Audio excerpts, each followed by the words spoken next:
Let us build the Brinson, Hood, and Beebower paper slowly. The paper is called Determinants of Portfolio Performance. It was published in the Financial Analysts Journal in 1986. The question sounds simple. What drives a pension plan's return? Is it the long-term asset mix? Is it market timing? Is it security selection? The answer became one of the most quoted lines in investing. Asset allocation explained 93.6% of the variation in plan returns. That sentence traveled far.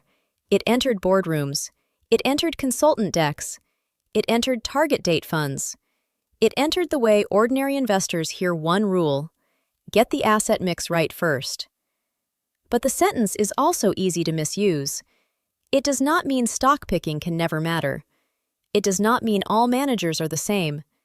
It does not mean 93.6% of your wealth comes from one decision. It means something narrower. It means something more useful. So, the lesson today is not just the famous number. The lesson is the question behind the number. What decision are we measuring? Start in the late 1970s. Pension funds were large. They were serious institutions. They held stocks, bonds, cash, and other assets. They paid consultants. They hired managers. They reported to trustees. But the reporting problem was messy. A plan could earn 9%. That number alone did not tell the board much.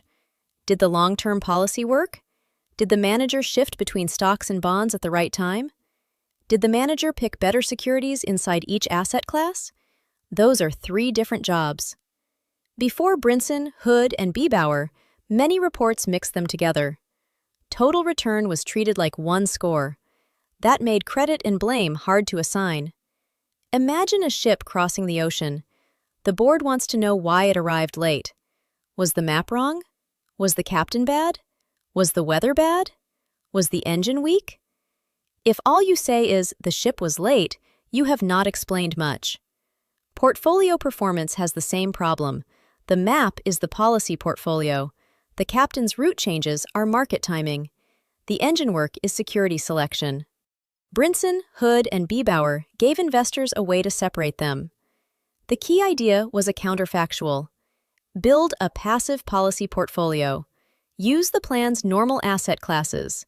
Use the plan's long-term target weights. Then, ask a clean question. What would the plan have earned if it had done nothing active? That passive portfolio becomes the baseline. Everything else is measured against it.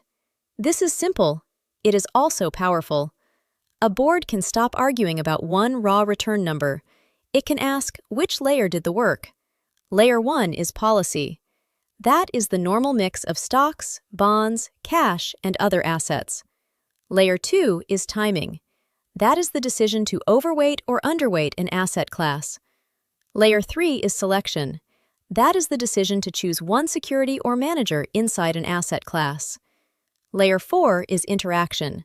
That is what happens when timing and selection meet. For example, you overweight equities and also pick the wrong equity managers. Those two choices combine.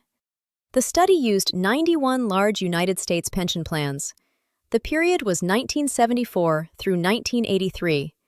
That decade mattered. Inflation was high. Rates moved hard. Stocks and bonds both tested investors. This was not a calm classroom sample.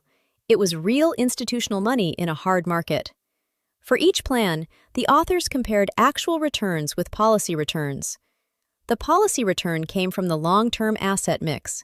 Then, they measured how much of the actual return path the policy return explained. The headline result was stark. Investment policy explained, on average, 93.6% of the variation in total plan return. Hold that number on the board, 93.6%. It means that most of the plan's ups and downs over time came from the policy mix. When the policy benchmark rose, the plan tended to rise. When the policy benchmark fell, the plan tended to fall. The active layer was smaller. It was not zero. But it was not the main engine of the return path. There was a second result. The average actual annual return was 9.01%. The average policy benchmark return was 10.11%. So, Active management reduced the average plan return by 1.10% per year. That is a hard number. It says the average active layer did not pay for itself in that sample. But notice the nuance. Individual plans varied a lot. Some active decisions added value. The paper reports cases where active management added as much as 3.69% per year. So, the paper did not say active management is impossible. It said the average active effect was small beside policy. And in that sample, the average active effect was negative. Now, put the equation on the board. Actual return equals policy return plus timing effect plus selection effect plus interaction. Here, actual return is what the plan really earned. Policy return is what the passive long-term mix earned. Timing effect is the return from moving weights away from policy weights. Selection effect is the return from choosing securities or managers inside each asset class. Interaction is the cross effect when weight shifts and selection happen together. This equation is not there to impress anyone. It is there to protect the decision process. It stops a board from rewarding the wrong thing. Suppose equities have a great decade.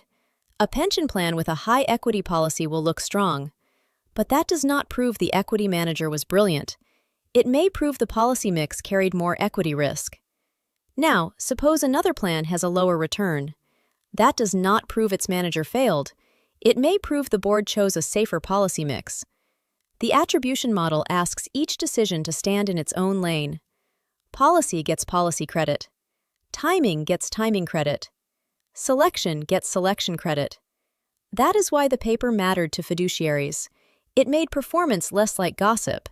It made it more like accounting for responsibility. Here is the everyday analogy. Think about a restaurant bill.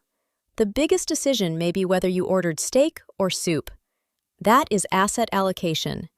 Then you can ask whether the chef cooked well. That is security selection. You can also ask whether you ordered at the right time. That is market timing. If you only look at the final bill, you mix all three. The Brinson framework separates the meal. But now comes the catch. The famous number is often repeated badly. People hear 93.6% and say, asset allocation explains almost all performance. That sentence is too loose. The original result was about variation through time. It asked why a given plan moved up and down over the years. It did not ask why one fund beat another fund. Those are different questions. Roger Ibbotson and Paul Kaplan made this clear in 2000. Their Financial Analysts Journal paper asked whether asset allocation explains 40, 90, or 100% of performance. Their answer was, yes, depending on the question. Policy explained about 90% of a typical fund's variability over time. Policy explained about 40% of the variation in returns among funds. And policy explained about 100% of the average return level. Those are three different numbers. They answer three different questions. The 90% question is about ups and downs over time. The 40% question is about differences between funds. The 100% question is about the level of average return. Pause here, because this is where many investors get lost. Imagine one balanced fund over 10 years. It has stocks, bonds, and cash. When stocks rise, the fund rises. When bonds fall, the fund feels it. That is the time series question. What explains the wiggle of this fund over time? The answer is mostly policy. Now, imagine 10 balanced funds standing side by side. They all hold some mix of stocks and bonds. One ends the decade richer than another. That is the cross-sectional question. What explains the gap between them? Now, fees matter more. Manager choices matter more. Implementation matters more. Small differences compound. Policy still matters, but it no longer owns the whole answer. Now ask a third question. Where did the average return level come from? For most diversified funds, it came from owning broad markets. Stocks paid stock returns, bonds paid bond returns, cash paid cash returns. That is why the answer can be close to 100%. The three numbers are not enemies. They are three camera angles. One looks at one fund through time. One compares funds against each other. One asks where the average return came from. Once you see the cameras, the confusion fades. This correction matters. If two balanced funds have similar policy mixes, their differences can still come from fees, timing, manager skill, implementation, and taxes. Asset allocation may explain the ride they both share. It may not explain why one arrives richer. So, the right lesson is not ignore managers. The right lesson is know which question you are answering. If you ask what drives the return path, policy is usually dominant. If you ask why one fund beat another, policy is only part of the story. If you ask what earned the average return, policy may explain nearly all of it. The paper becomes more useful once the myth is removed. It gives investors a sequence. First, write the policy portfolio. Second, choose the benchmarks. Third, decide which active risks are worth paying for. Fourth, measure every active bet after costs. That order sounds boring. It is not. It is the difference between governance and noise. Without a policy portfolio, every market move becomes a debate. Stocks rally, and someone wants more stocks. Bonds fall, and someone wants fewer bonds. A manager underperforms for 1 year, and someone wants to fire them. The policy portfolio creates a map. It says, this is the risk we agreed to own. It says, this is the benchmark for that risk. It says, if we leave the map, we need a reason. It says, if we pay for active management, we need evidence. That is why the paper shaped pension governance. It helped make investment policy statements normal. It helped make strategic asset allocation studies central. It helped make performance attribution a board-level language. It also shaped retail investing, even if most retail investors never read it. Target date funds are policy portfolios with a calendar. Model portfolios are policy portfolios in a wrapper. Robo-advisors are policy portfolios with software. The same idea sits underneath them. Choose the broad mix first, then let every smaller decision explain itself. There is still a human warning. Policy is not magic. A bad policy portfolio can be very consistent and still be wrong. A pension plan with too much equity risk can explain its return path well. That does not mean the risk fits its liabilities. A retiree can own a clean 60-40 portfolio and still need more cash. That does not make the attribution model false. It means attribution is not planning. The model explains what happened. It does not choose what should happen. That choice still belongs to the investor. The best use of the paper is practical. Before you ask which fund is smart, ask what role the fund plays. Before you judge 1 year's return, ask what the policy benchmark did. Before you chase a manager, ask whether the asset mix already made the big call. Before you add an active bet, ask how it will be measured. The paper's deepest lesson is humility. Most investors want performance to come from clever moves. The data said the base mix did most of the work.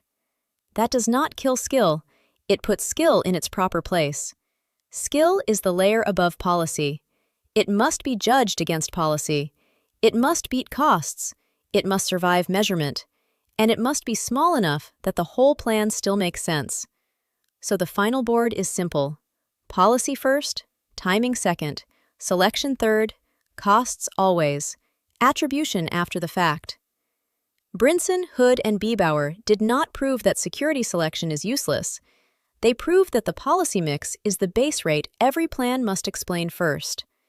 That finding shaped pension boards, consultant reports, target date funds, and modern attribution.